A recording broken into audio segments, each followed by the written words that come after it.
ஆய்வு முறையியல் பாகம் 2 ஆய்வின் வகைகள். ஆய்வு என்பது அடையாளம் காணப்பட்ட பிரச்சினை ஒன்றுக்கு தீர்வினை வழங்குவதற்காக விஞ்ஞான முறை சார்ந்த ஒழுங்குபடுத்தப்பட்ட செயல்முறைகள் ஊடாக தரவுகளை சேகரித்து அவற்றை பகுப்பாய்வு செய்து முடிவுகளை தொகுத்து வழங்கும் செயற்பாடாக காணப்படும். ஆய்வுகள் பல்வேறு வகையாக பிரிக்கப்படலாம். ஆய்வின் நோக்கம், ஆய்வுக்கான பிரச்சினை, ஆய்வு வினா, தரவு சேகரிக்கப்படும் முறை, தரவு பகுப்பாய்வு செய்யப்படும் முறை என்பவற்றிற்கேற்ப ஆய்வு பல்வேறு வகையாக பிரிக்கப்படலாம். சில ஆய்வு முறைகள் பற்றி இங்கே பார்க்கலாம். அடிப்படை, தூய, கோட்பாடு அல்லது தத்துவார்த்த ஆய்வு, தியோரட்டிக்கல் ரிசர்ச். அடிப்படை ஆய்வானது குறித்த ஒரு எண்ணக்கரு பற்றி முழுமையான விளக்கத்தை பெற்றுக்கொள்வதற்காக மேற்கொள்ளப்படும். இது பரந்துபட்ட அறிவை வழங்கி கோட்பாடுகளுக்கு இடையிலான தொடர்பை விளக்குவதோடு மேலதிக விளக்கங்களையும் வழங்குகின்றது. இவ்வகையான ஆய்வுகள் என்ன, ஏன், எப்படி என்பது தொடர்பான வினாக்களுக்கு விடை காண முயல்கின்றது. இவ்வாய்வுகள் உடனடி தீர்வுகளையோ அல்லது வர்த்தக நோக்கங்களையோ முக்கியப்படுத்தாது. இவை அறிவின் விஸ்தாரத்துக்கு உதவி செய்கின்றன.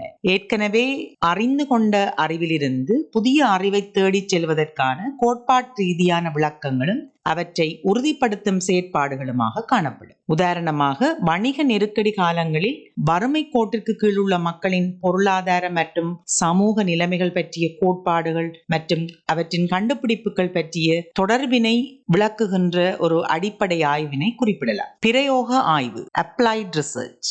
இத்தகைய ஆய்வுகள் நடைமுறை பிரச்சனைகளுக்கு தீர்வு வழங்குவதனை முக்கிய நோக்காக கொண்டிருக்கு. வர்த்தகங்களை மேம்படுத்துவதை நோக்கமாக கொண்டு பொருள் ஒன்றினை புதிதாக அறிமுகம் செய்தல் அல்லது சேவை செய்முறை ஒன்றை விரிவுபடுத்தல் என்பவற்றிற்கான புதிய அறிவை தேடுவதை இவை அடிப்படையாக கொண்டிருக்கு. பிரயோக ஆய்வின் மிக முக்கிய நோக்கமான நடைமுறை பிரச்சனைகளை தீர்ப்பதற்காக குறிப்பிட்ட வினாவுக்கு விடை காண முயற்சி செய்யும். உதாரணமாக, பாடசாலைகளில் தொழிலை மையப்படுத்திய பங்கு பெற்றல் மூலமான கல்வி முறைகளை எவ்வாறு நடைமுறைப்படுத்தலாம் என்பது பற்றி கோட்பாடுகளில் இருந்து தெரிவு செய்யப்பட்ட நடைமுறை விளக்கங்களை கொண்டு அவற்றை கோட்பாடுகளில் இருந்து பெறப்பட்ட அறிவினை பிரயோக ரீதியாக பயன்படுத்துவது தொடர்பான ஆய்வினை குறிப்பிடலாம். பண்பியல் சார் ஆய்வு, குவாலிட்டேட்டிவ் ரிசர்ச். எண்ணியல் சாராத தரவுகளை அடிப்படையாக கொண்டு, உதாரணமாக எண்ணங்கள், கருத்துக்கள், கதைகள் ஆகியவற்றை மையமாக கொண்டு குவி மைய கலந்துரையாடல்கள், பங்கு பெற்றுபவர்களின் கருத்துக்கள், அவதானிப்புகள், நேர்காணல்கள் என்பவற்றின் மூலம் தரவுகள் சேகரிக்கப்பட்டு இவ்வாய்வானது மேற்கொள்ளப்படும். உதாரணமாக, புதிய பொருள் ஒன்றை சந்தையில் அறிமுகம் செய்வதற்கு முன்னராக அப்பொருள் தொடர்பாக குறிப்பிட்ட சில நுகர்வோரை தெரிவு செய்து அவர்களுடைய அபிப்பிராயங்களை பெற்றுக்கொண்டு மீண்டும் அப்பொருளில் மாற்றங்களை ஏற்படுத்தி சந்தைக்கு வழங்குவதற்கான ஒரு ஆய்வினை உதாரணமாக குறிப்பிட முடியும். கணிதவியல் ஆய்வு, குவான்டிடேட்டிவ் ரிசர்ச். எண்ணியல் தரவுகளை அடிப்படையாக கொண்டு புள்ளி விவர அடிப்படையில் மாறிகளுக்கு இடையிலான தொடர்புகள் மற்றும் விவரணங்களை மேற்கொள்கின்ற ஆய்வினை கணிதவியல் ஆய்வு என குறிப்பிட முடியும். உதாரணமாக, பல்வேறு காலங்களில் நிறுவன விற்பனை போக்கு என்பவற்றை அறிந்து கொள்ளுதல், விளம்பர செலவுக்கும் விற்பனைக்கும் இடையிலான தொடர்பினை அறிந்து சந்தை வாய்ப்பினை பயன்படுத்தல். தெளிவுபடுத்தும் ஆய்வு, எக்ஸ்ப்ளோரேட்டரி ரிசர்ச். குறிப்பிட்ட விடயம் தொடர்பான போதிய ஆய்வு அல்லது நிரூபிக்கப்பட்ட அறிவு காணப்படாத விடத்து ஆரம்ப விளக்கம் ஒன்றை பெற்றுக்கொள்வதற்காக இவ்வாய்வு மேற்கொள்ளப்படுகின்றது. குறிப்பிட்ட ஆய்வு தலைப்பில் உருவாகியுள்ள பிரச்சனையை விளங்கிக் கொள்வதற்கு போதிய கோட்பாடுகள் காணப்படாத போது கருதுகோள்களை எழுதி பரிசீலித்தல் கடினமாகும். எனவே குறிப்பிட்ட விடயப்பரப்பு சார்ந்த பிரச்சனைகளை முழுமையாக விளங்கிக் கொள்வதற்கான ஆரம்ப தரவு சேகரிப்பானது தெளிவுபடுத்தும் ஆய்வில் மேற்கொள்ளப்படுகின்றது. உதாரணமாக, பொருளாதார மந்த நிலையில் நுகர்வோருடைய மனநிலை தொடர்பாக அறிந்து கொள்ளுதல். விபரண ஆய்வு, டிஸ்கிரிப்டிவ் ரிசர்ச். குறிப்பிட்ட விடயப்பரப்பு அல்லது நிகழ்வு தொடர்பான பண்புகளை விவரிப்பதை நோக்கமாக கொண்டது. குறிப்பிட்ட நிகழ்வு தொடர்பான காரணங்கள் பற்றி அறிந்து கொள்வதற்கு மாறாக நிகழ்வை விவரிக்கின்ற ஆய்வாக இது காணப்படும். உதாரணமாக, பொருளாதார மந்த நிலைமையில் வணிக நிறுவன செயற்பாடுகள் ஒவ்வொன்றிலும் ஏற்பட்டுள்ள பாதிப்புகளை விவரித்தல். விளக்கம் அளிக்கும் ஆய்வு, எக்ஸ்பிளனேட்டரி ரிசர்ச். காரணம் மற்றும் விளைவுகளுக்கான தொடர்பினை வெளிப்படுத்துகின்ற ஒரு அடிப்படை ஆய்வாக இது காணப்படும். காரணம் மற்றும் விளைவுக்கான தொடர்பினை வெளிப்படுத்துவதோடு பொதுமைப்படுத்தலுக்கான அடிப்படையாகவும், அதாவது மாதிரிகளின் மூலம் அறிந்து கொள்ளப்பட்ட முடிவுகளை கொண்டு குடித்தொகைக்கான பொதுமைப்படுத்தலை மேற்கொள்வதற்கான அடிப்படை ஆய்வாகவும் விபரண ஆய்வுக்கு மேலதிகமான விளக்கங்களை வழங்குகின்ற ஆய்வாகவும் காணப்படும். உதாரணமாக, குறிப்பிட்ட வங்கியொன்றில் வாடிக்கையாளர்கள் தொடர்ந்து விலகிச் செல்வதற்கான உண்மையான காரணங்களை கண்டறிந்து விளக்கம் அளித்தல். பரிசோதனை ஆய்வு, எக்ஸ்பெரிமெண்டல் ரிசர்ச்.